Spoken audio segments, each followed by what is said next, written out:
Lecture 2 Part 1. Chapter 2, China's Economic Transformation, 1978 to 2018. 2.1 The Reform Era, Origins, Progress, and Impact. The economic transformation of the People's Republic of China between 1978 and 2018 represents one of the most significant and sustained development trajectories in modern history. This transformation was catalyzed by the third plenary session of the 11th Central Committee of the Communist Party of China, CPC, in 1978, which is widely recognized as a foundational shift in the country's economic policy.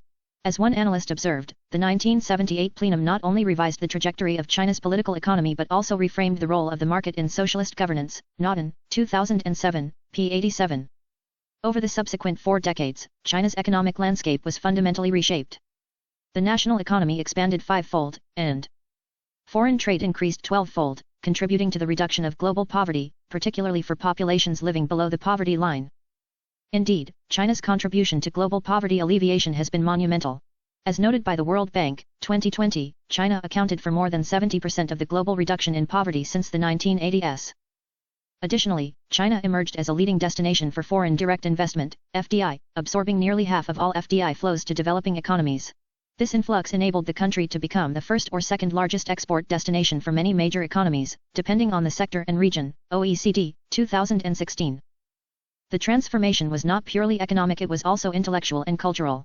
Tens of millions of Chinese citizens increasingly participated in global knowledge networks, signaling a parallel transformation in China's epistemological engagement with the world. Zhao, 2015.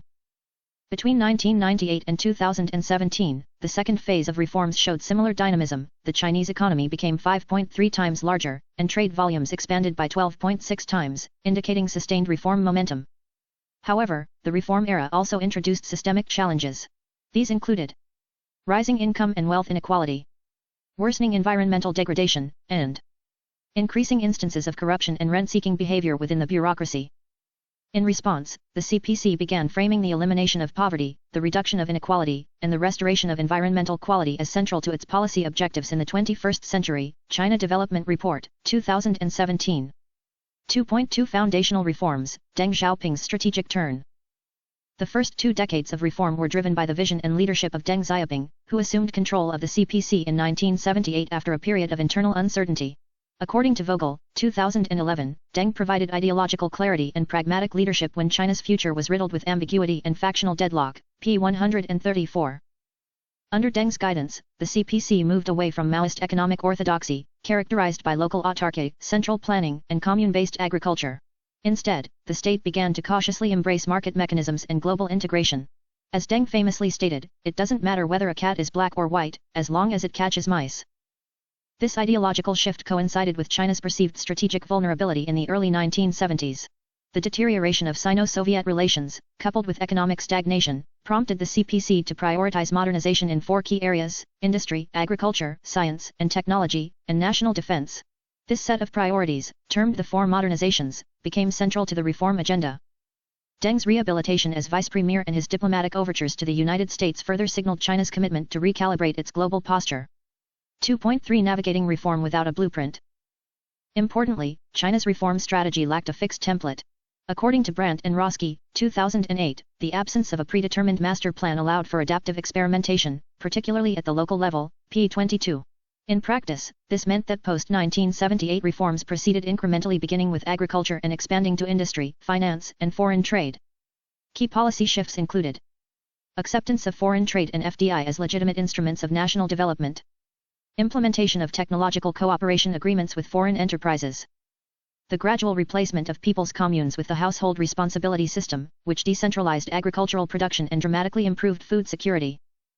While foreign observers often criticized China's piecemeal and eclectic reform model for lacking coherence, others acknowledged the institutional pragmatism behind this strategy. As Lin Yufo, 2010, noted, China succeeded not because it followed orthodoxy, but because it defied it, blending local experimentation with state coordination. 2.4 Reforming mindsets and institutions. Deng's reform agenda necessitated a profound transformation of China's ideological and institutional fabric. Reforms were not isolated economic events, they demanded shifts in legal frameworks, regulatory systems, educational and human capital development, and institutional behavior at both central and local levels. These transformations had to occur simultaneously, reinforcing one another while also exposing gaps and contradictions. Fuse-Smith, 2016. To operationalize reforms, Deng identified two principal agents: Hu Yaobang, as General Secretary of the CPC, and Zhao Ziang, as Premier responsible for state administration. While their leadership raised doubts within conservative factions of the CPC, both played vital roles in deepening reform. Their successors later emphasized political stability and gradual transformation, ensuring that economic liberalization did not lead to political instability. 2.5 Institutional legacies and conceptual shifts.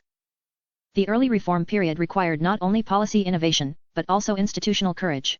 Policymakers had to bridge the conceptual divide between socialist planning and market-based governance.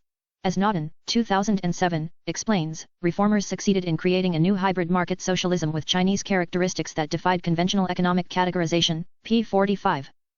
The legacy of this approach remains visible today. China continues to operate under a centrally guided market economy, wherein the state maintains control over strategic sectors while allowing flexibility in most others.